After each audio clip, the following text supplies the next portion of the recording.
តើទៅឃើញខ្ញុំ review ផ្ទះនៅខ្មែរមែនអត់ថ្ងៃនេះខ្ញុំមក review ផ្ទះនៅអាមេរិកម្ដងនេះខ្ញុំឃើញអញ្ចឹងគាត់ថានៅគ្រីដុំអីមែនទេនៅលោកខាងលិចទេនេះបរិយាកាសខាង KL កន្លែង resort នេះផ្ទះដូចគ្នាផ្ទះដូចក្នុងរឿងគេបង្កាត់ភ្លើងនៅពីក្នុងផ្ទះកម្ដៅហ្មងមកចូលមើលក្នុងផ្ទះទាំងអស់គ្នាថាមានអីខ្លះនេះ resort គេណាបងប្អូនមិនមែនផ្ទះនៅប្រចាំទេចុះគ្រាន់តែចូលមកដល់ក្នុងនេះកក់ក្ដៅហ្មងទោះឈើមែនតែវាកក់ក្ដៅហើយនៅក្នុងផ្ទះនេះមាន3បន្ទប់គេង3បន្ទប់គេងនេះបន្ទប់គេង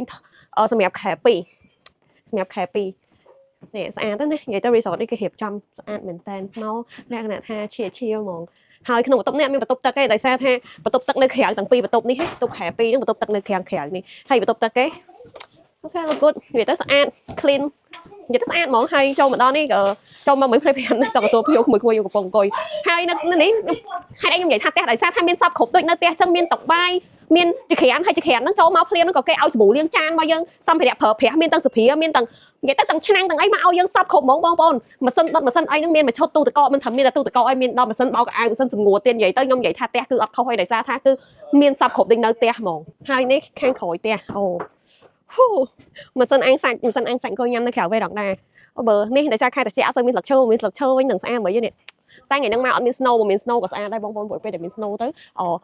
តកកនឹងវាជាប់នៅលើដើមឈើនឹងដូចផ្កាព្រើចឹងឡើងសកបោះហ្មងតែខ្ញុំមកនេះវាត្រជាក់ដែរតែវាអត់មាន snow តោះមកមើលបន្ទប់ខាងក្នុងបន្តទៀតមួយខ្ញុំទាំងអស់គ្នាដាំបាយធ្វើម្ហូបញ៉ាំទៅពុកដុតតែគោចូលមកមើលបន្ទប់នេះ master room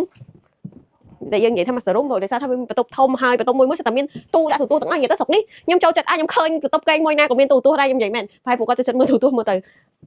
ហើយនេះបន្ទប់ទឹកនិយាយទៅធ្លាប់មើលរឿងអាមេរិកកាំងក្នុងរឿងមិននៅខាងក្រៅផ្ទះគេរៀបចំអញ្ចឹងមែនតើហ្មង